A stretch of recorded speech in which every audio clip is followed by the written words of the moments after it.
I, Hon.Ssemuju, being appointed the Shadow Cabinet Minister for Finance, Planning and Economic Development, swear in the name of the Almighty God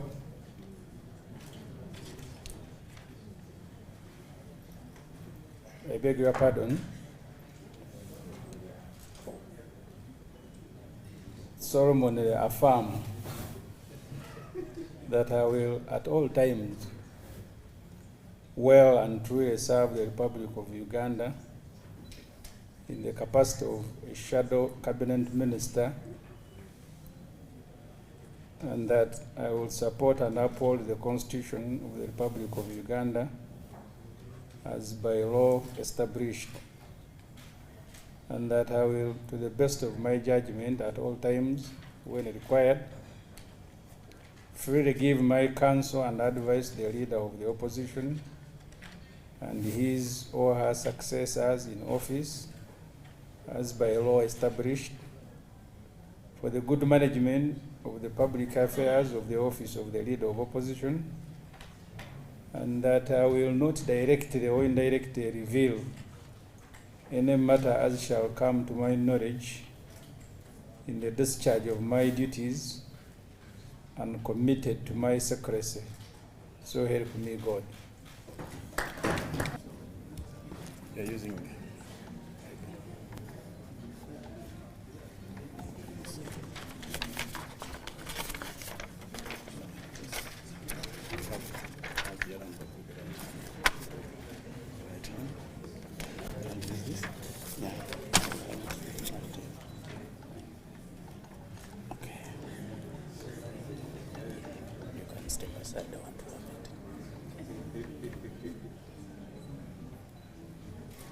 People power, our power. I, Zzake Francis, being appointed a Shadow Cabinet Minister for Presidency and Security, swear in the name of the Almighty that I will at all times well and truly serve the Republic of Uganda in the capacity of a Shadow Cabinet Minister, and that I will support and uphold the Constitution of the Republic of Uganda as by law established, and that I will, to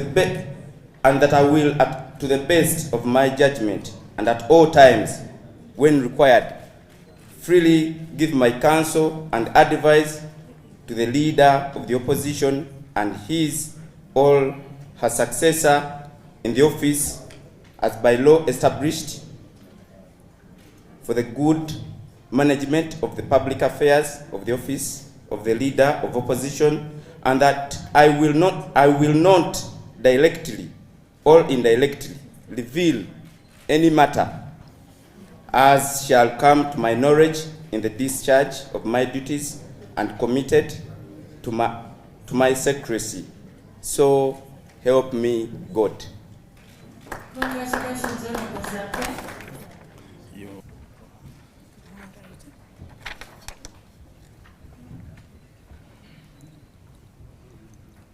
I, Okola Lucy, being appointed a Shadow Cabinet Minister for East African Community Affairs, swear in the name of the Almighty God that I will at all times well and truly serve the Republic of Uganda in the capacity of a Shadow Cabinet Minister, and that I will support and uphold the Constitution of the Republic of Uganda as by law established, and that I will, to the best of my judgment at all times, when required, freely give my counsel and advice to the leader of the opposition and his successors in the office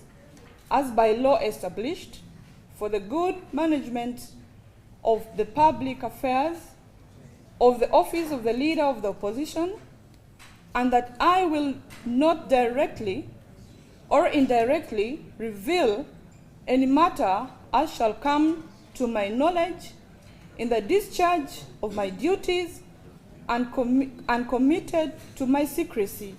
So help me God. Congratulations, Honorable.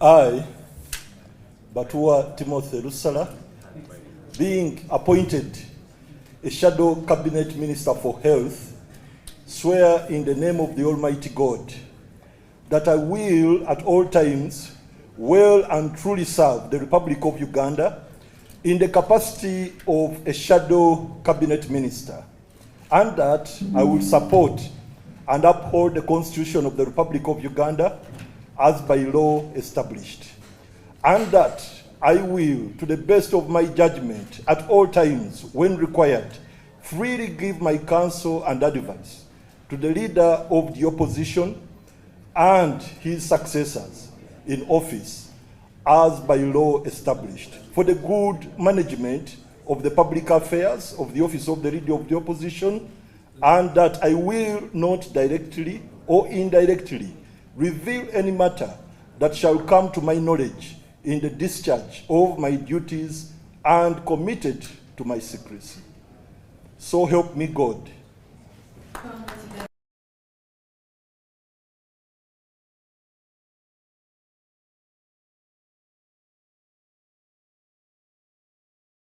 I, Chiaga Hilary Innocent, being appointed Shadow Minister for Culture and Performing Arts, swear in the name of the mighty God that I will at all times and truly serve the Republic of Uganda in the capacity of Shadow Minister, of Shadow Cabinet Minister, and that I will support and uphold the Constitution of the Republic of Uganda as by law established, and that I will, to the best of my judgment, at all times when required, freely give my counsel and advice to the leader of opposition and his successors in office as by law established, for the good management of the public affairs of the office of the leader of opposition, and that I will not directly or indirectly reveal any matters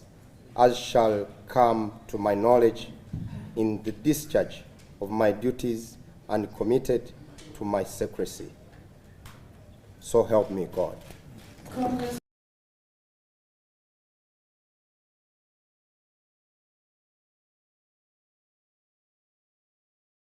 Nyakato Asnas, being appointed as Shadow Minister for Agriculture, swear in the name of the Almighty God that I will at all times and truly serve the Republic of Uganda in the capacity of a Shadow Minister, and that I will support and uphold the Constitution of the Republic of Uganda as by law established, and I will, to the best of my judgment, at all times when required, freely give my counsel and advice to the leader of the opposition and his or her successors in office as by law established, for the good management of the public affairs of the office of the leader of the opposition, and that I will not directly or indirectly reveal any matter as shall come to my knowledge in the discharge of my duties and committed to my secrecy. So help me God. Congratulations, Honorable Asnas. Honorable members of Parliament, Director and staff of the Office of the Leader of the Opposition, distinguished guests, members of the press, ladies and gentlemen, good morning.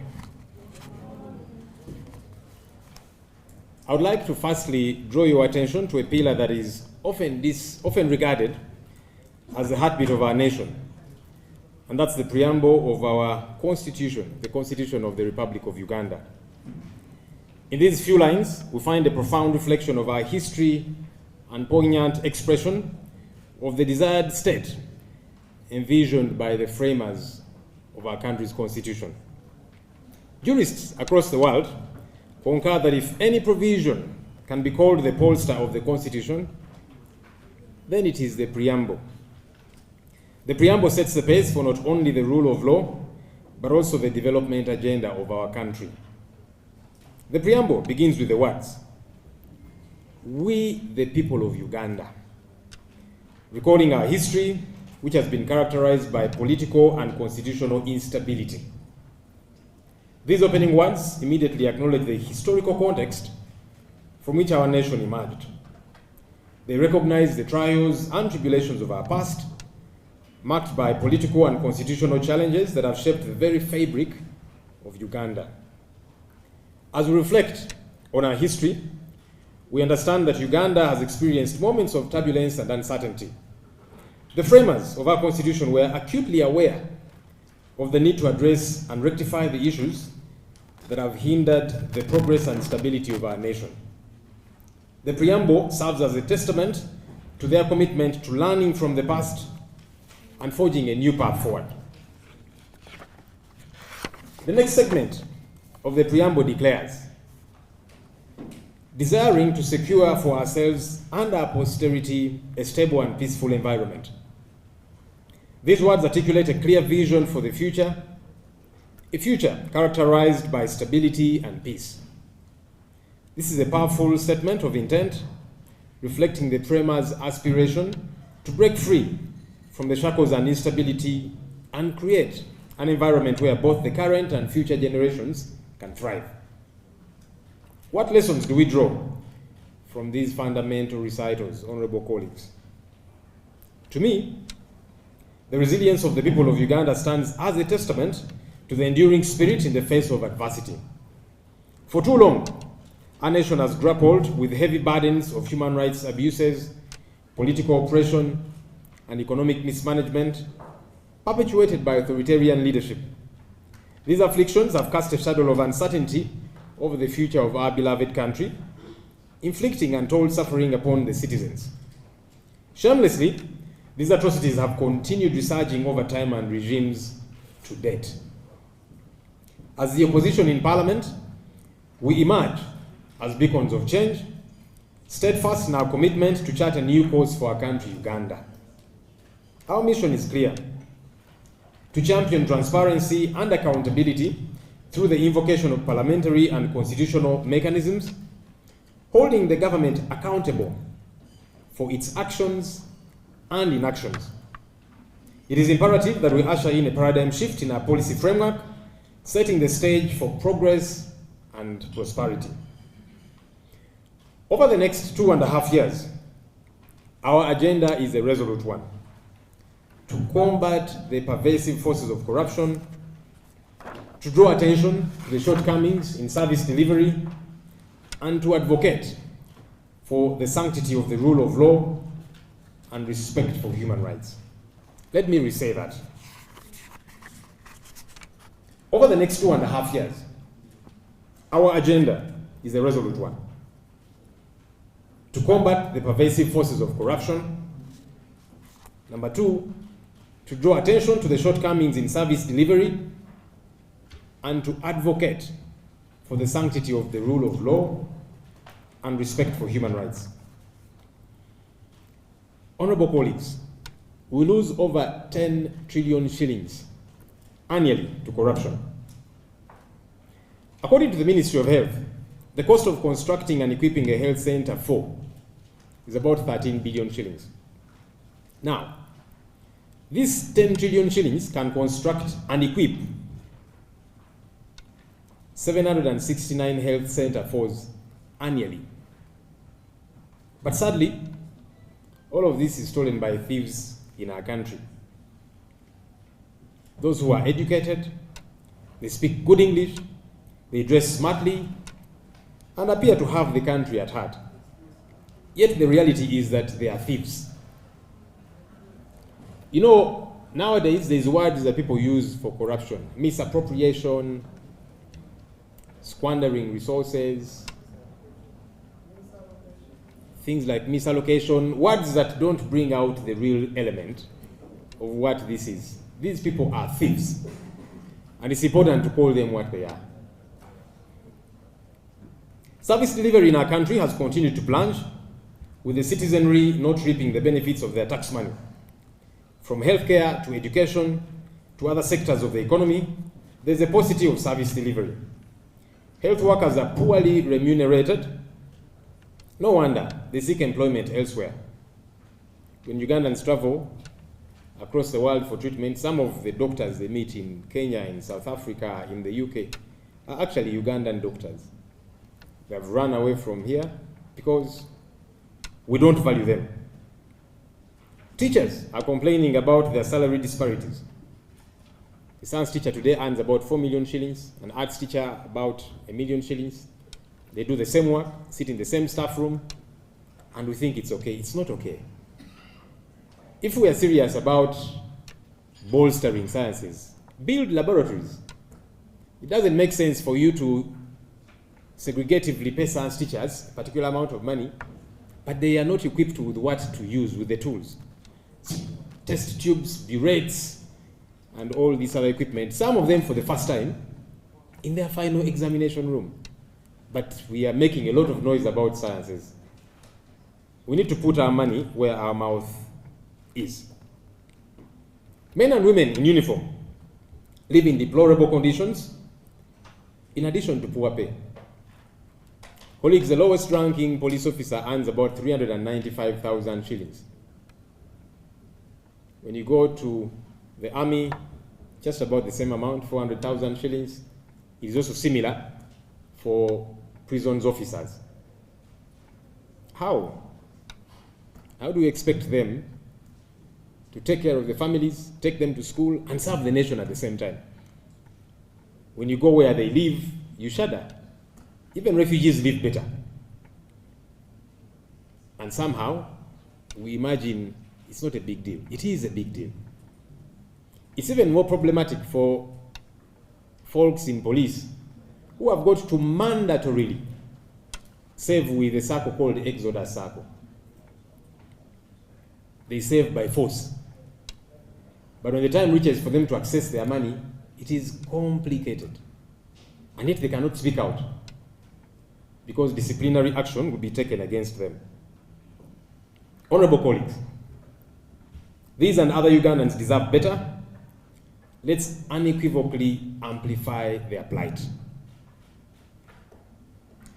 Disregard for the rule of law and human rights violations have become commonplace under this regime.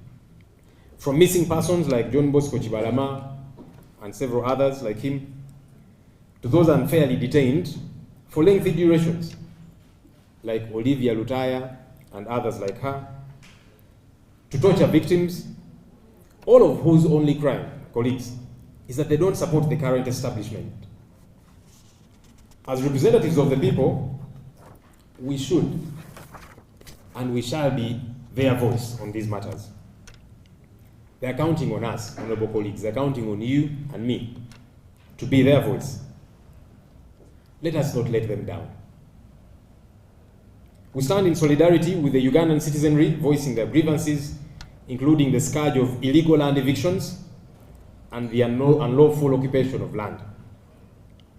Together, let us embark on this journey towards a brighter and more meaningful tomorrow for Uganda, where justice prevails, where all rights are safeguarded, and where the promise of a better future becomes a reality.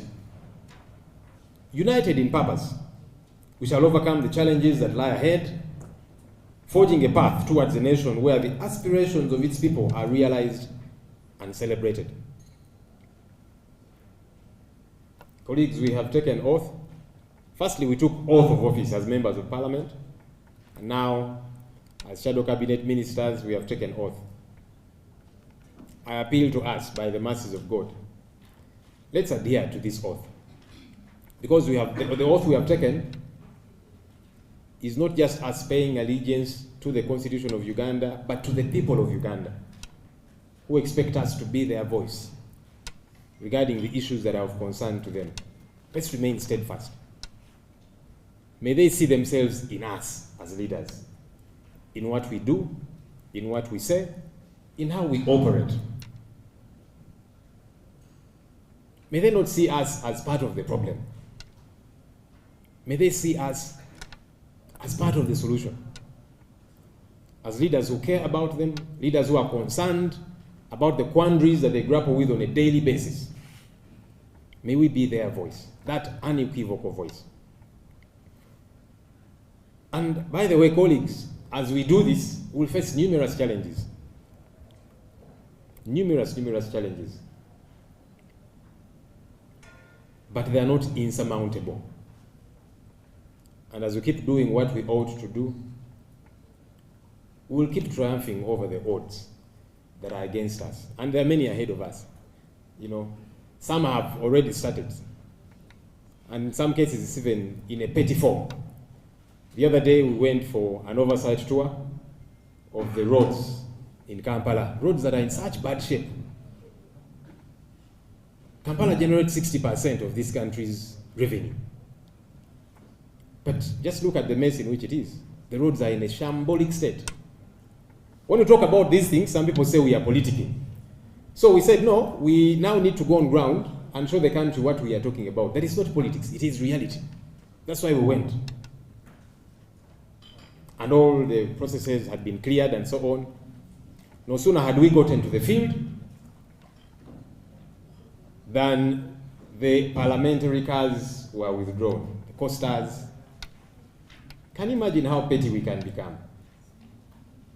And someone thinks they will frustrate our work. No, they will not. And what we did on that day, we said, it's okay, now that the costers have been withdrawn, we'll hire ordinary taxis so that we keep doing the work that we have got to do. And that's how we shall keep operating. No one will stand in the way of our mandate. No one.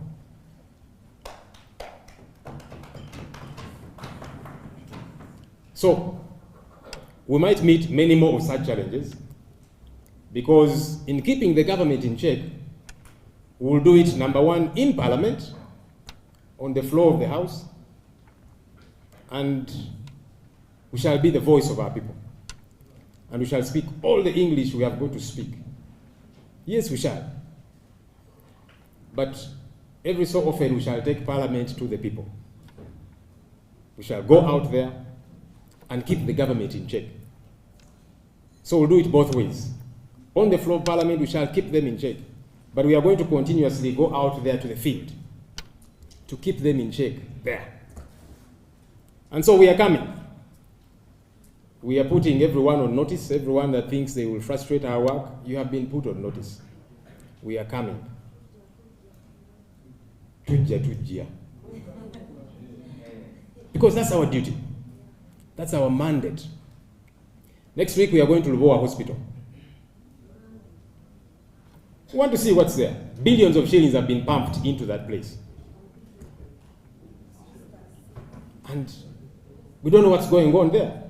This is a hospital that should have been completed around 2019, but here we are. Every year, lots of monies are pumped there. It's our mandate to go and establish what is the taxpayers' money doing here that is pumped there every year. So we are coming. I'm told it's guarded by SFC and I don't know what. I don't care. It is our mandate given to us by the people of Uganda and by God to keep the government in check, wherever it is. So we are coming to Laba Hospital and elsewhere. We shall come to Akibua Stadium because the promise was made to build that stadium. Some money was dispatched. We want to find out what is going on there. We are coming. We are coming to Nambole. Over 97 billion shillings has been pumped to revamp that stadium. We want to establish what's going on there. And no one will stand in our way because we are duty bound. So anyone that does not like us being in these offices, we are not in these offices by the mercies of anybody. We are in these offices courtesy of the Constitution of the Republic of Uganda and the people of Uganda. And so we shall be out there. We are coming where the Balalo situation is happening. Yes, we are coming as leaders of the people to establish what's going on, to interact with the people there, and to hear out their cries. So that when we are speaking in Parliament, it's not just hearsay, but we have gone to the ground, heard the people, and then we come and legislate. That's how it should be. And no one will stand in our way. So we are coming, and we'll keep encouraging colleagues. There's numerous challenges in the areas where you come from. We shall come, because that's part of our duty. And so we'll keep taking Parliament to the people, so that as we say what we have to say on the floor of Parliament, like I'm saying, it's not hearsay. So then no one will say, you guys are just politicking. Because sometimes, especially regime propagandists, they keep using that narrative. These guys are just politicking. Now we shall come on ground, so that people see what exactly is happening. Nodding syndrome. Some people have dismissed that now for a very long time. We are coming to interact with those people and establish what's going on, so that when we are talking about these things, no one says it's politicking. Many Ugandans are being evicted off their land. We are coming to those hotspot areas. Yes, we are coming. Because it's our duty. It's our mandate to keep this government in check. I appeal to the people of Uganda. Let us all work for Uganda that works for all Ugandans. Let us all work for a Uganda that works for all Ugandans. I call upon religious leaders, civil society, opinion leaders, and members of the general public. Let's not be silent as our country plunges further. It's not just the right thing for us all to do. It is our duty as citizens of this country to work towards a better country. To our colleagues in the NRM, these issues concern you too. Yes, they do. A sinking boat is detrimental to all its occupants. No one is safe when there's bad governance, when there's corruption at skyrocketing levels, when there's disregard for the rule of law, human rights violations. No one is safe. It's only a matter of time. And hopefully our colleagues in the NRM know that. And I can cite some examples. I've been citing examples over time. Because sometimes people think that they are safe in a sense. They feel they are insulated. It's only a matter of time. The Honorable Amama Mbabazi was the proponent, the biggest proponent of the Public Order Management Act until it sailed through and became law. When he fell out with the regime, he was the first victim. As he was headed to Mbale, the late Andrew Felix Kawesi arrested him and said, "Boss, you're the one who passed this law. It's what I'm using." Maybe Mbabazi did not think that day would come. It came. General Kaliechezi Kayihura, when he was IGP, he kept saying this 48-hour rule needs to be thrown out the window, because we need to hold on to these suspects for as many days as we can as we gather evidence. When Kayihura fell out with this system, this regime, he was arrested and detained for several days. I saw Kayihura before the General Court Martial. His lawyer, Eddie Karuhanga, making a case for him and saying, "My Lord Chairman of the General Court Martial, this my client has been held for more than the 48 mandatory days. Please release him to go to his family." Now that he needed that cardinal principle of the law to work for him, it was not in place because he had participated vehemently in throwing it out the window. And now he was suffering the same. Kale Kayihura did not think that day would come. It came. And so our colleagues in the NRM, don't wait for that day to come. It will come. So you might think it is okay. It is opposition supporters whose rights are being violated, who are being abducted, who are being locked up in jail for donkey's years simply because they don't support this regime, and you say it is okay. The day of reckoning will come. So let's fight for good governance, for respect for the rule of law. All of us get to benefit. And I've heard the DPP the other day was saying that this 48-hour rule needs to be revisited. DPP, why do you arrest people before you carry out investigations? That's what you should be concerned about. Tell police that, look, before you arrest anybody, make sure you have sufficient evidence, cogent evidence. Then you can arrest. But if you want to arrest people, then begin to carry out investigation.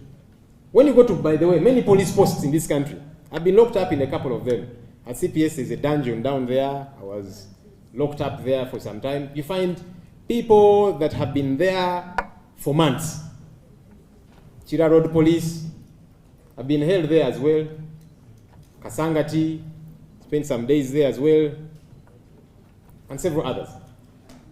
In a police cell, people that have been held there for weeks, for months. This is not right. It's not acceptable. Carry out investigations and then execute an arrest. And when you arrest, take people to court, not holding them in detention, some unknown detention facilities, safe houses.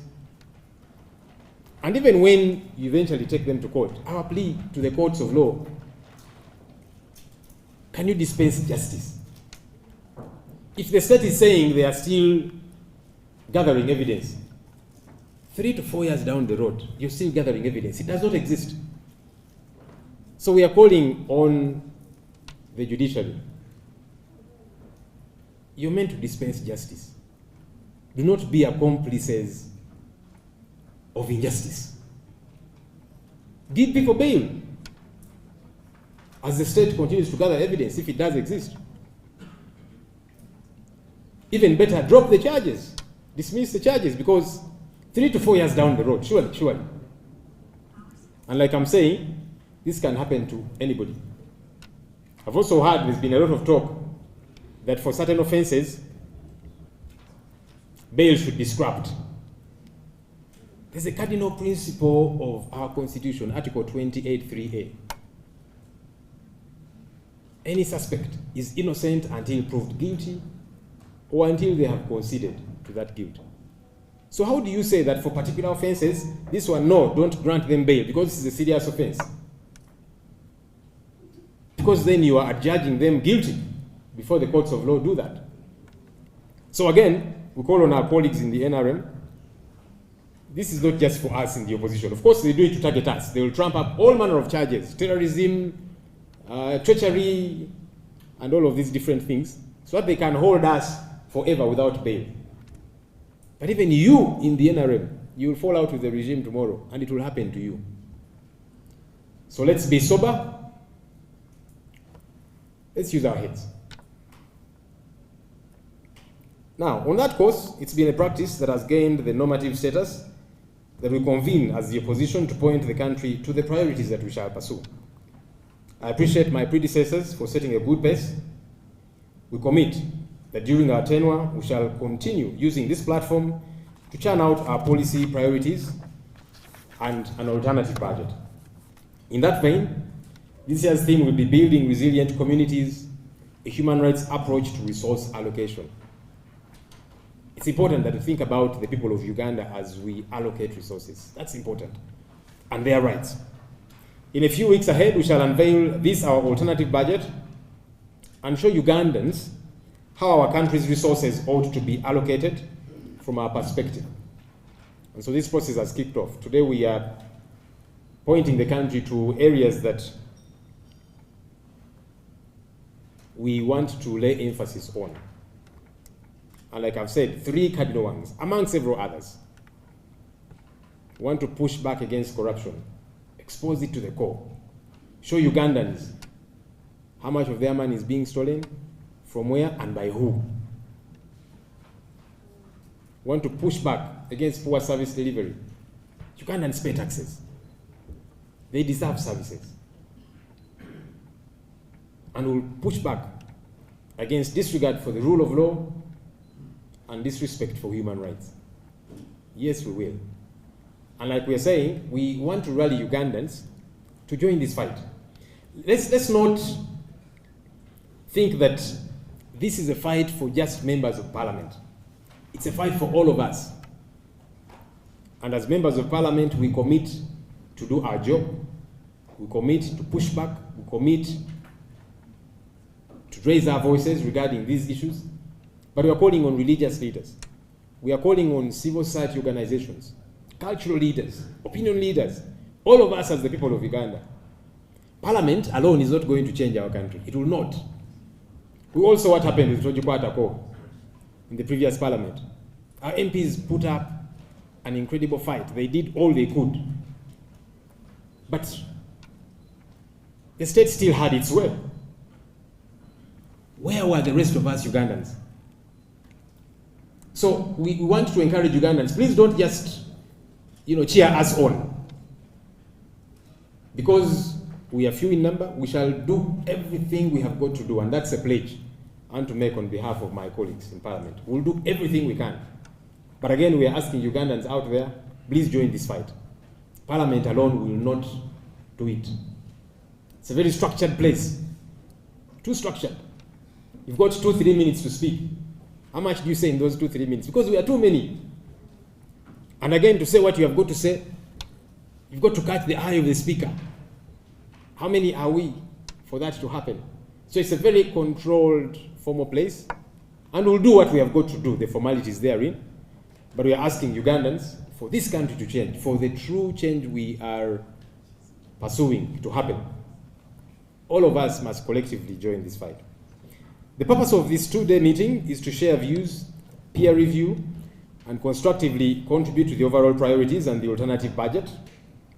We are privileged to have in our midst the distinguished former leaders of the opposition and practitioners in this area from civil society, ready to share their views and experiences on the exercise we are to embark on, and to appreciate the Honorable Matthias Mpuga, former leader of the opposition, now commissioner, the Honorable Winnie Kiza, who will be joining us shortly. Mr. Julius Mukunda, EDCS back, has joined us. Thank you for honoring our invitation and for creating time. Can I request for that little book, please?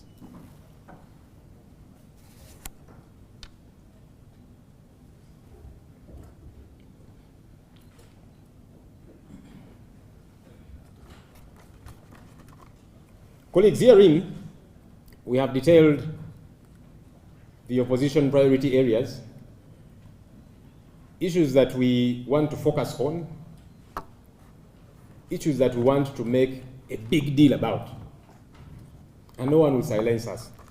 Like I've said, there's 3 cardinal issues: corruption, poor service delivery, disregard for the rule of law and human rights violations. But there are several others that we have listed therein that we shall be focusing on.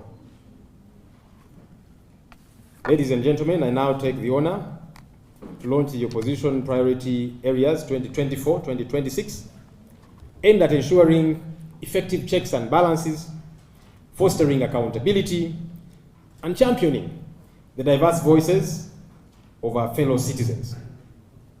Once again, ladies and gentlemen, I do appreciate you for committing time to this exercise for God and my country. Thank you.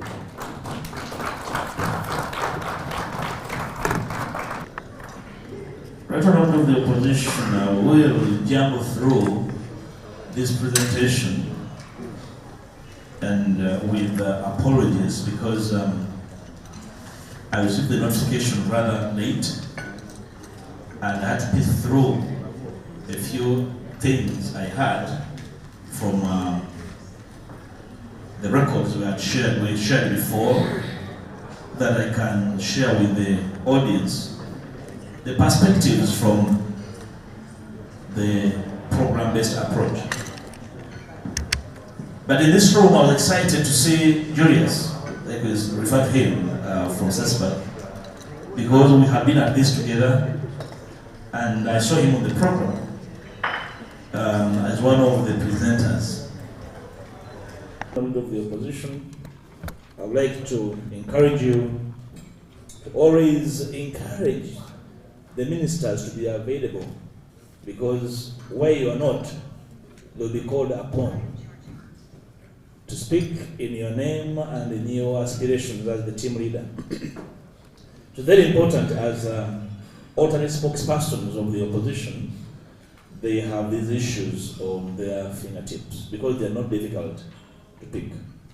But like I said, I will be very brief and take through the team these issues. They know, they have encountered them in the committees, and the challenges therein. Some of them they have brought the attention of the House, and therefore we can share them and have a better understanding of where they take us. Principally, understanding the program-based approach. Prior to that, I did indicate that the program-based approach is an NDP3 program project. Historically, the country launched Vision 2040, and in trying to arrive at Vision 2040 and whatever they enshrined in it, it was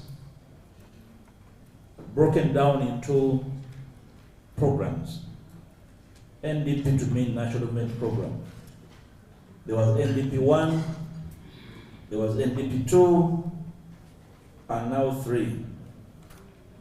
Each of these programs, from NDP 1 to NDP 3 now, has a particular time period within which it is supposed to achieve desired development goals for the country.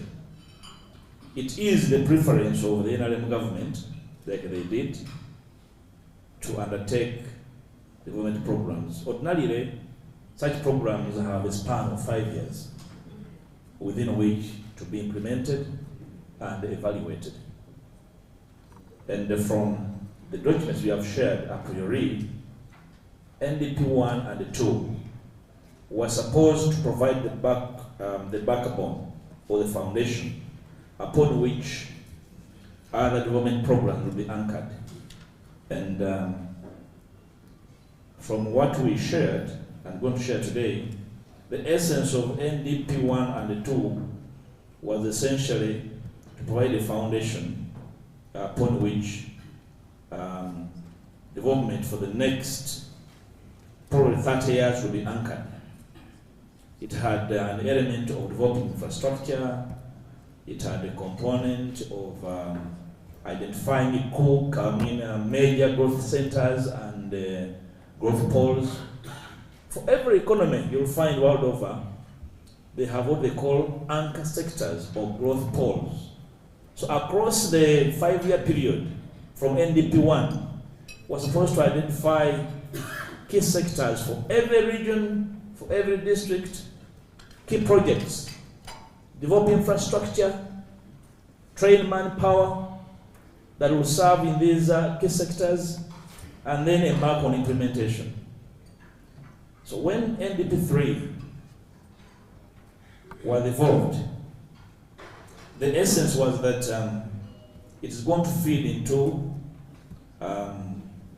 what was achieved in NDP 1, and therefore they developed a theme, namely transformation of Uganda society from peasant to modern. I would like to ask you to just move forward. Those I'm talking about entity that developed. Move those are just foundation there, understand? Next page, yeah, that's right, yeah. Yeah. The contents, and the NPA, the National Planning Authority developed the NDP 3 and these programs, the 20 programs, as a key government anchor of planning. And that's what they presented. Their vision is a transformed Uganda society from a peasant to a modern and prosperous country within 30 years. I don't know how many we have covered so far. The vision is a competitive middle-income country by 2020. I don't know which year we are in. And an upper middle-income country with per capita income of US dollars 9,500 by 2040. We're supposed to be middle income by 2020. When we failed, what did we do? We made a declaration that we actually are. So we called a press conference and said, you know what? We are now middle income. And then people were asking, what does that mean? What do you mean exactly that we are middle income? But here we have announced we are middle income. So don't worry, we are middle income now that is 2024. On paper we are. And make sure that by 2040 you have per capita of 9,500. If you don't have, then you are a sinner. but we must be there by that time. How to get there? That's what we are going to be doing. We must harness opportunities in agriculture, in tourism, in minerals, gas, blah, blah, blah, blah.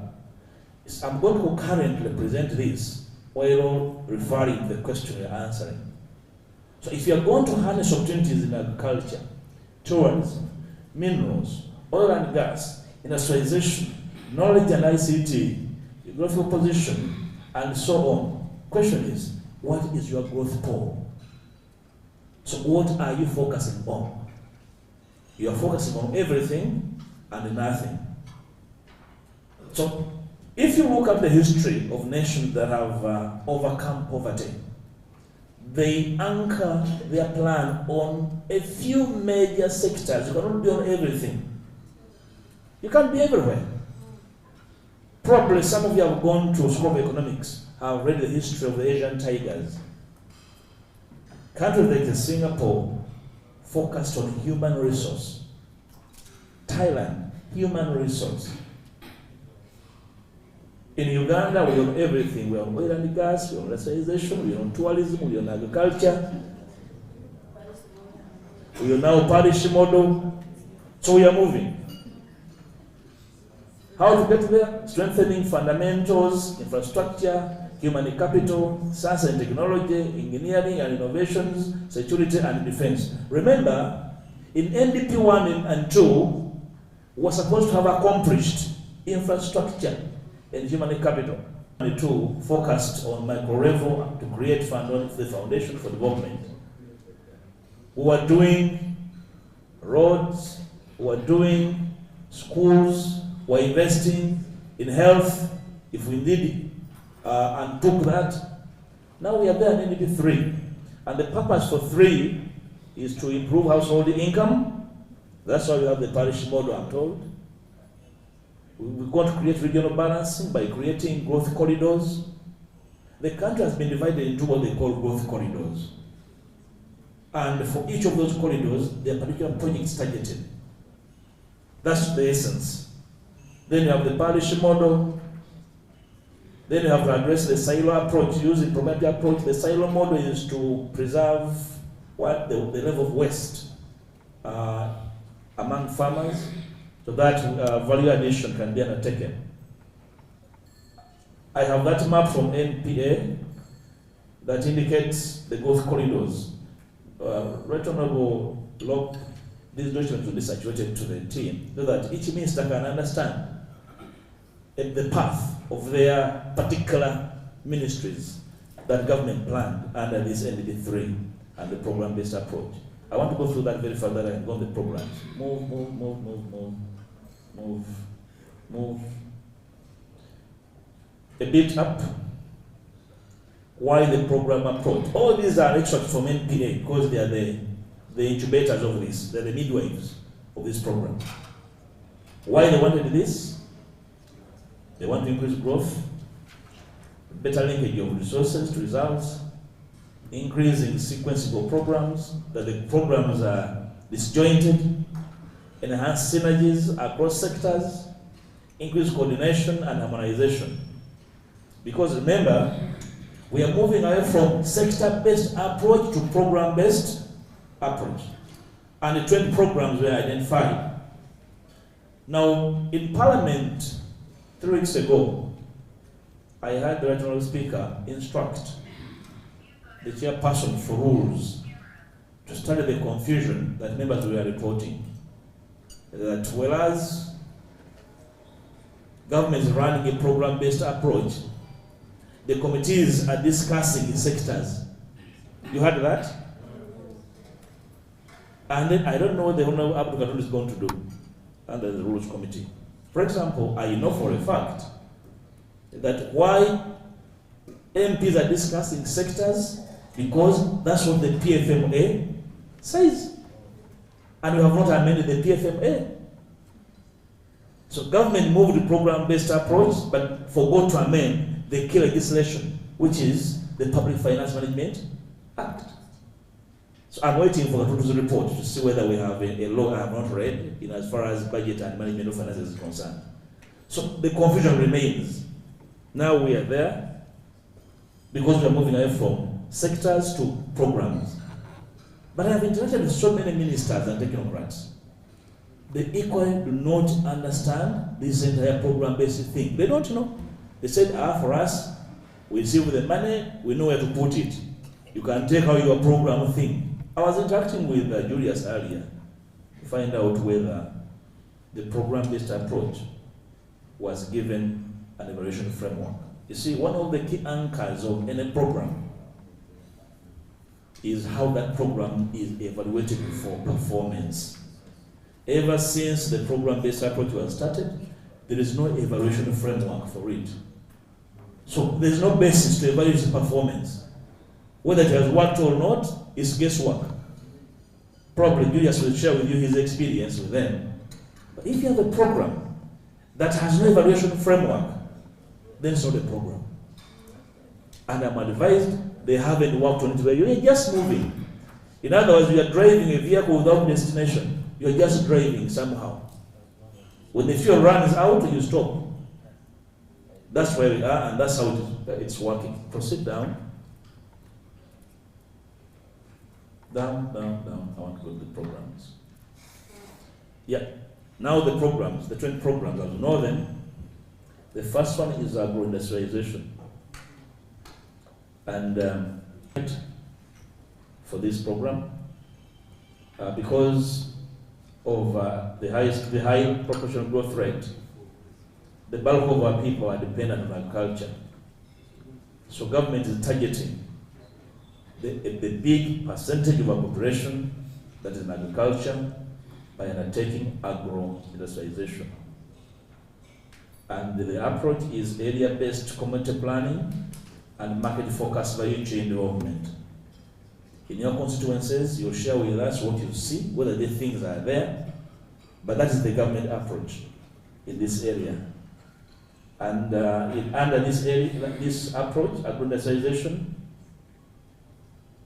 you can see the targets and the areas of focus. The goal is to increase commercialization and the competitiveness of agricultural production and agro-processing. That is the goal of that program, agro-industrialization, that accommodates almost over 70% of our people.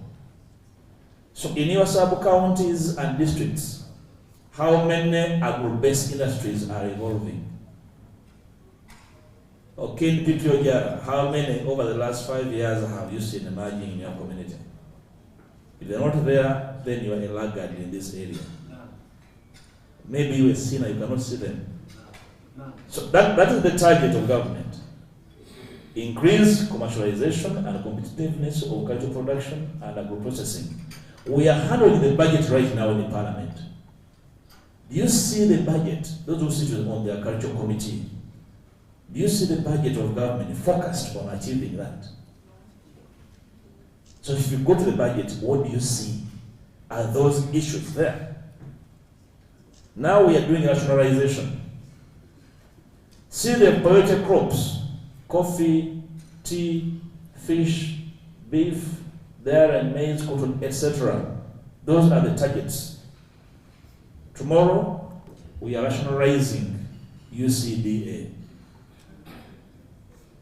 Yesterday, I saw a circular. I don't know who shared it with me. I think it was a blind copy shared with me. The coffee farmers are up in, the tea farmers. Is Hon.Ssemuju here? Taking leave? I know his area is active with tea. The tea farmers are up in arms. Their products are rotting in the villages. And they petitioned Parliament to help. But just go back a bit on the other page, where their products. Those are the key target products. So in the budget for agriculture, look out how much has been targeted for those key priority crops. You can tell. And you should be questioning the wisdom of this program if not see money is voted on those particular target products. In other words, you are dealing with a paper tiger. Beautiful on paper, nothing on the ground. Those are the targets. Proceed.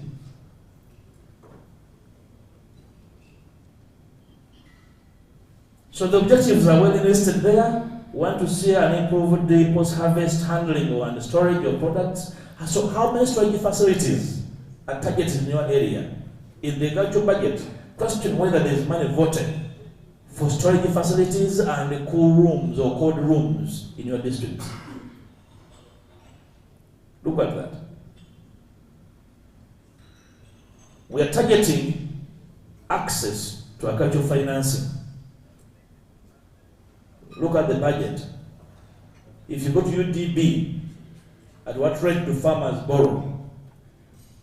Because the president said, you big farmers and producers go to UDB, the money is there. But what is the rate? In an economy where inflation is 8% and the bank rate is 10%, and the commercial bank rate is, development rate is 13%, probably I went to the wrong school of economics. You will collapse if you borrow at that rate. Definitely you collapse if you did.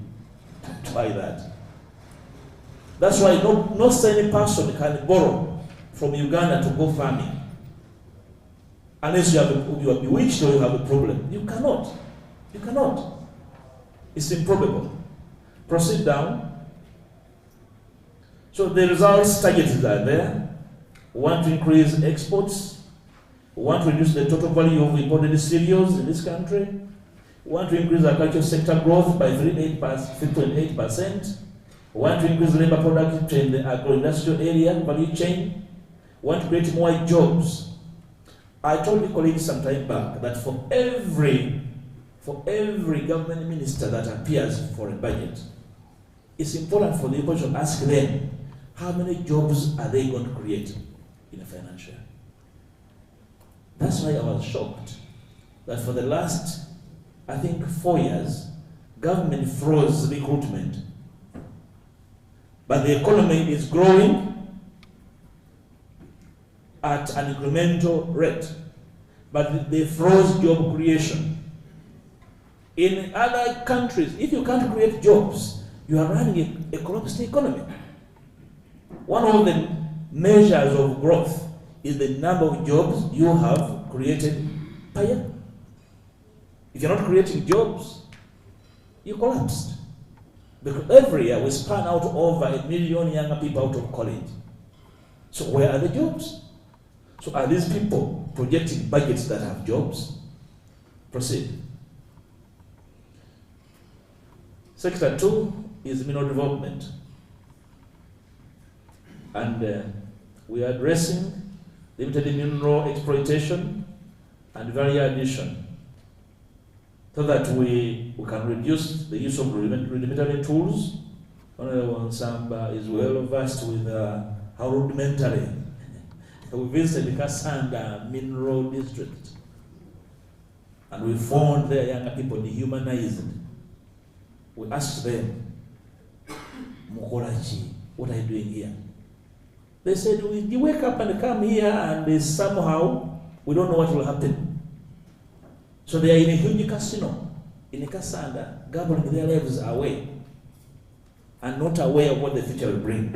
So this program, which is mineral development, is supposed to reduce the use of rudimentary tools, inadequate human and institutional capacity, inadequate support infrastructure in the area, intended investment industries that utilize available minerals. But we all know that the mineral sector is a mafia sector. So how do you have this other program? Yet, practically, you have crippled the sector. We have asked questions about, for example, the gold mining in Kasanda, in Uweju, in Mubende, in Karamoja, and other places. But those are our targets. Paper tiger, very beautiful. Our target, our goal is to increase commercialization and competitiveness of agricultural production. No.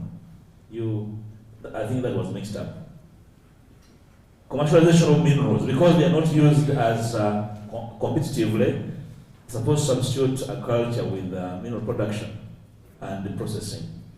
Prioritized areas are iron ore. We have iron ore in Kabale area.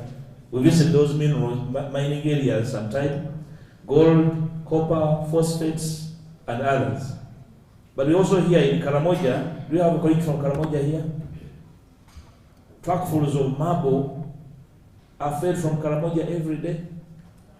Where they go and who benefits? The gods of the land, you know. So we're there, gambling our lives away. Proceed. That's mineral development for you. And in that, the objectives are increase adoption and use of appropriate and affordable technology along the value chain. By the time the technology comes, there will be no more gold in the Kasanda. Because the way they are mining it, for example, they are real thugs. There are no roads, but they wake up every day to go and really descend on whatever is there. So are you going to put there the roads and the technology, expand mineral-based processing and marketing? We all know where this sector is going. Proceed. But that's our target. The program results are there, well listed. We want to reduce the value of imported iron ore and steel. We want to reduce the volume and the value of imported inorganic fertilizers. For iron ore, for example, in Chigezi area, the reports we have suggest that if we invest in that iron ore, it can last for over 50 years unexhausted. Supply the entirety of Africa and even outside Africa. But we have not invested there in the iron ore in that area. Part of the problem, I think, is it has to do with the energy that you need to smelt the iron ore, the raw stuff. But it's high value.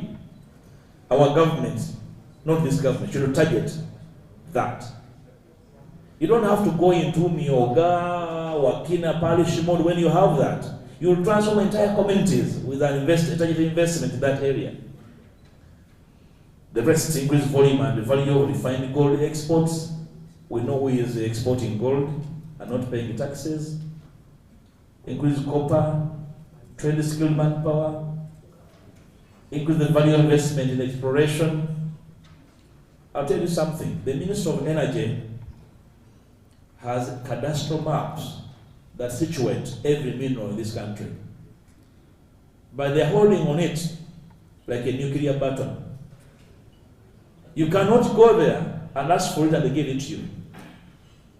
Because only a few people can see it and they're deliberate. That's why you cannot talk about increasing investment in exploration. Exploration for a few, not for everyone, to competitively invest. So, colleagues on these sectors, keep a watch, and we have serious questions to ask with this information in tow. Let's get down fast. The third sector, or the third program, is tourism development. Now we are told that agriculture is our growth pole. Then you wake up, then you are told, if you don't go tourism, you are finished. So where are we? Tourism is one of our key programs. And we want to exploit our tourism potential, that we can increase Uganda's attractiveness as a preferred tourism destination. We all know what chases our tourists. The kind of things that we don't want to talk about. How many tourists are going to return when from Entebbe, their first encounter is a mamba and all manner of armed men and women chasing nothing but intimidating citizens? So tourism is a major sector that we target. We want to brand Uganda. You want to brand Uganda, but what are you doing with citizens? You have inadequate tourism infrastructure, but what are your priorities? You have undeveloped and narrow product range. You have inadequate and unskilled manpower, but you are investing in LDUs, not in that kind of manpower. Proceed down. The objectives are enlisted. increasing the stock and quality of tourism infrastructure, develop a pool of skilled personnel along the tourism value chain.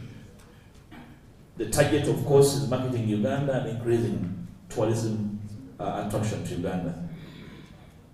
Move faster. Program areas, revenue enhancement in terms of dollars from $1.6 billion to $3 billion. Increase the contribution of tourism total employment from 6% to 10%. Increase inbound tourism revenue to that. Increase the number of international tourist arrivals to that. I was in Nairobi a week ago, and at the airport, the number of tourists entering Kenya on a single day make you rethink the nature of Uganda we are. You know? And there's a reason why they are choosing Kenya and not Uganda. Very vivid reasons. You don't have to have a PhD in tourism to know that. So, however flowery your targets are, but to working differently and negative on the ground, you can't have those targets. Proceed down.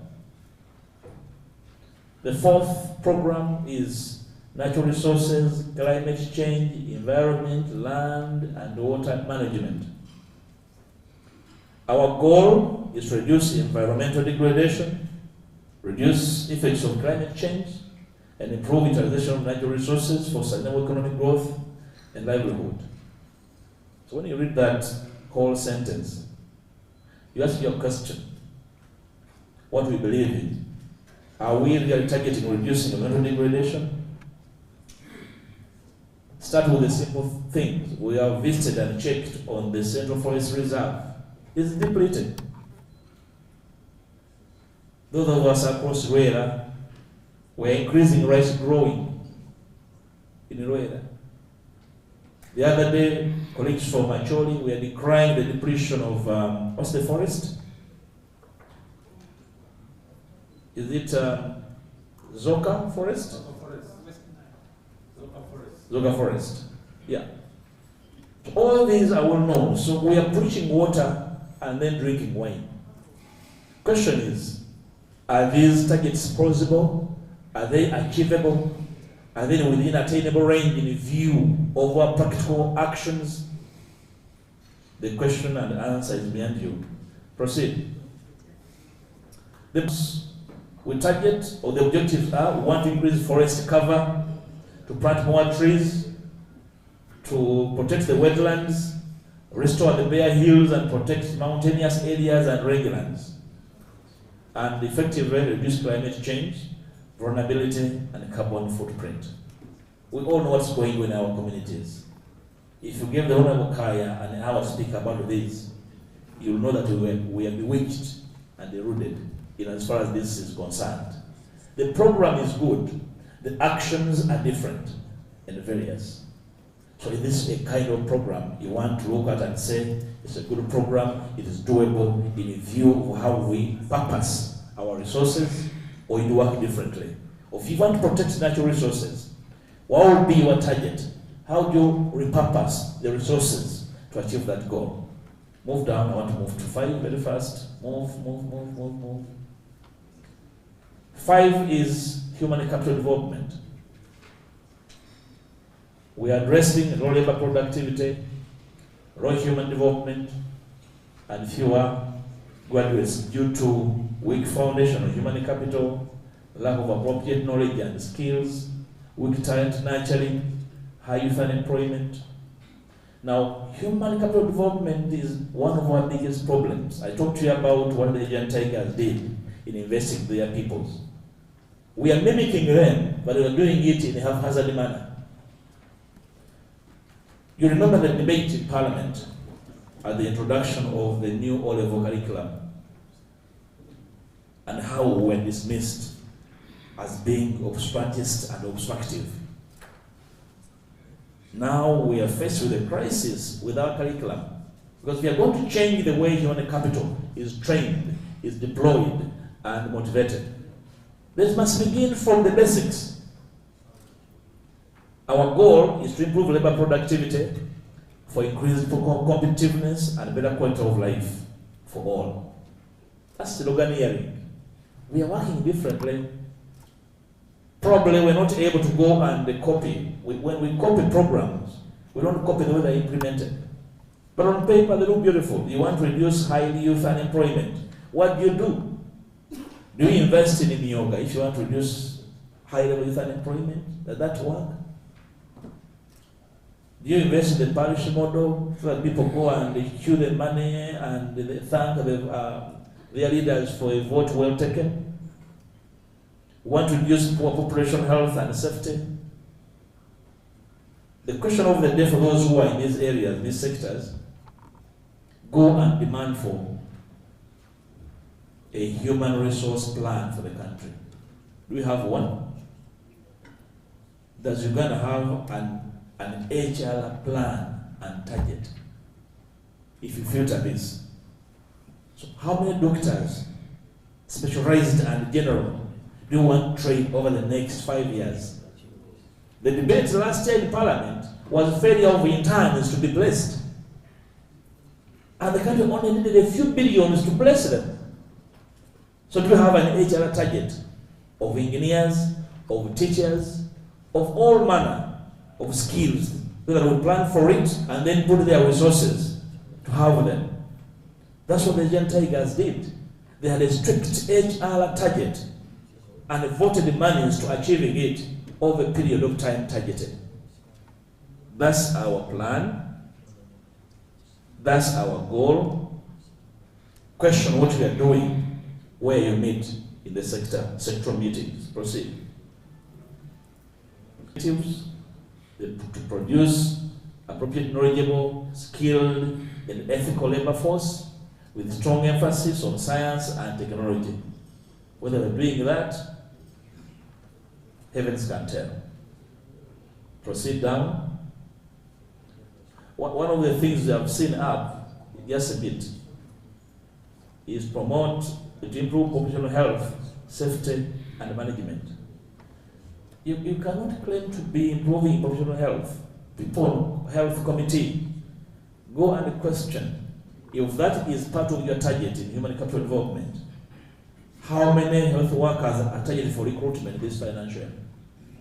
Next financial year? If we are committed in achieving that, what are the key questions you ask? So you have this program objective in human capital development. Are you putting resources in training key skills and ensuring that those that are trained are deployed? You cannot believe that in Uganda, where you have that problem, you have undeployed doctors looking for green pastures because they're not deployed. But that's our goal. Down, down. 6 is public sector transformation. We're targeting to address poor performance, low accountability for results, and unsatisfactory work ethic in the public sector. And the causes are poor accountability systems and undue focus on processes rather than results. Now that's very important. Look at 01. The autonomy of the opposition, you saw a circular from the chairperson of Rules and Discipline to all of us, asking us to make suggestions on amendments to the rules.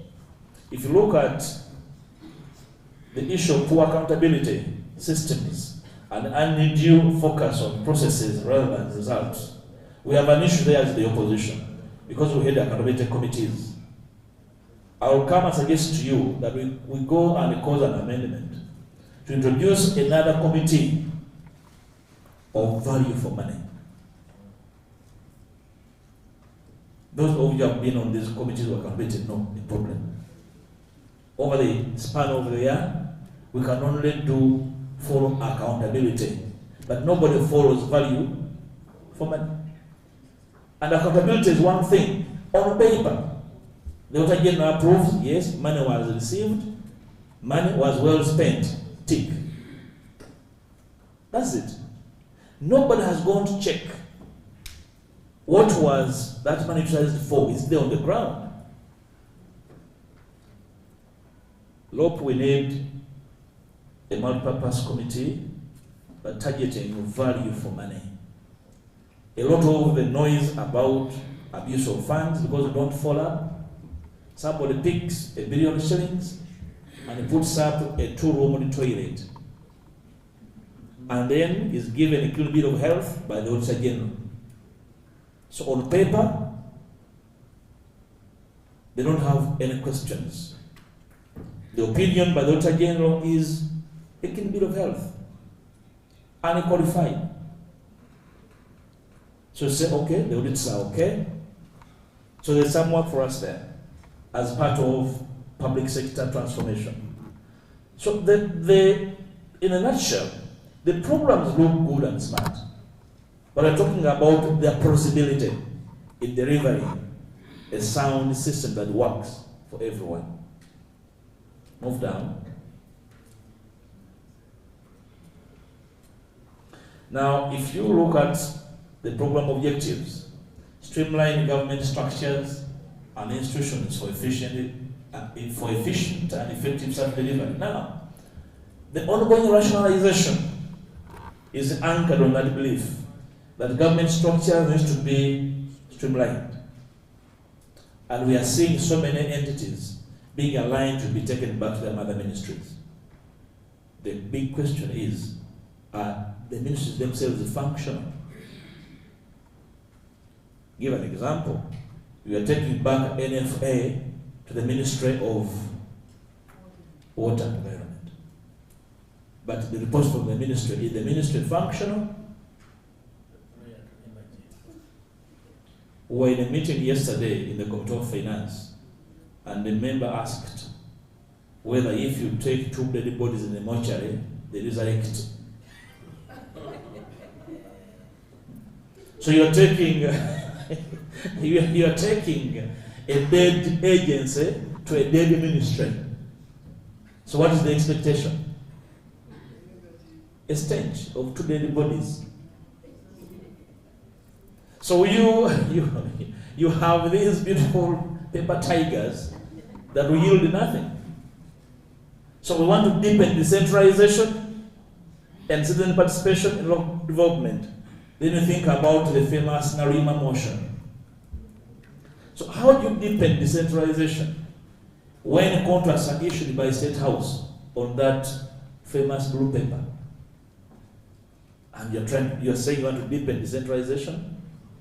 Because in deepening it, you want to create greater autonomy for local governments that they can determine their destiny. But you are issuing contracts in the corridors of State House. That's why we are. Proceed down. Let's go to the next program. The next program is community mobilization and mindset change. And our goal is to empower families, communities, and citizens to embrace national values and actively participate in sustainable development. And why? Because we want to reduce the independence syndrome, a high selfish tendency leading to corruption, short-sightedness. May have glasses, I'm not short-sighted anymore. A low sense of nationalism and patriotism, a weak community development function, inability to nurture innovations. Now that sounds more rhetoric and sloganeering. So how do we empower families and communities when you have even failed to organize AOC elections? Small things that empower communities, like determining their leaders. First things first. You want to empower communities, but you're disempowering them by disabling their ability to choose who leads them at the basic village level. But anyway, that is the program. If you think it's doable and probable, the jury is out there for you to make the choice. Get down. And our objectives there is strengthen institutional capacity of central, local governments, non-state actors for effective mobilization of communities. But non-state actors are the civil society groups that are being hunted and haunted. Are we together? If you ask, Julius will tell you what now it means to survive as an NGO. You know? But that's our target. When you ask Yenotafile, the Minister of Internal Affairs will tell you they must know there is a government. They are non-state actors. They must comply. Comply to what? To illegality? But that's where we are. Those are the targets, those are the objectives. Reduce negative cultural practices and attitudes. But of course, to do that, you must reduce the prevalence of a negative government and government actions. But go down. Those are the program results targeted in that program. They are telling us that we shall then increase media coverage of national programs. When they say national programs, media coverage increase. I think they're targeting the presidency being covered for free by all media houses by decree. Nothing more. Because media houses are not breathing. They have a knee on their necks. They're not free to communicate. Haven't you heard the opposition being thrown out of media houses by decree? By an RDC and all man of inconsequential state actors. Let's go down. Then the other program is sustainable development of petroleum resources. We all know our goal is to attain equitable value from petroleum resources and inspire economic development in a timely and sustainable manner. Before even the first drop of oil is out, the sector is laden with corruption. The way contracts are awarded. The other day, I saw the Honorable Fortunate Rose Nantongo with a petition from her community because where the pipeline is going to pass, the community has been undervalued, their resources abused, their land taken for a song, but that is our goal. So where are the real people in these programs targeted? So this petroleum sector is turning out to be a sector of hyenas and their accomplices. Unless the opposition probably makes the next big step and hold this from happening. Otherwise, an oil curse is on the horizon. But somebody say oil is not a curse. But we have cursed leaders, not oil. So the opposition must rise to the occasion and refocus and repurpose the way people are attracted to these particular sectors and defend especially the participation of citizens. I pity the owner of Onsamba that had crafted the famous local content bill. I think it was targeting citizen participation in such sectors. Frustrated. You're frustrated. Don't die. You need to rethink it. You need to rethink it. That's part of what we need to deliver to our people, to claw back overbearing state and other accomplices in the state system. Move down, sir. The program are there, objectives, want to fast track sustainable production and utilization of the country's oil and gas resources, strengthen policy, legal, and the regulatory framework, as well as the social capacity of oil and gas industry. But remember, the laws are not accessible. To access any document or contract of any nature in this sector is quicker to go to Mars than accessing that document. So where you have no transparency, you cannot talk about sustainability.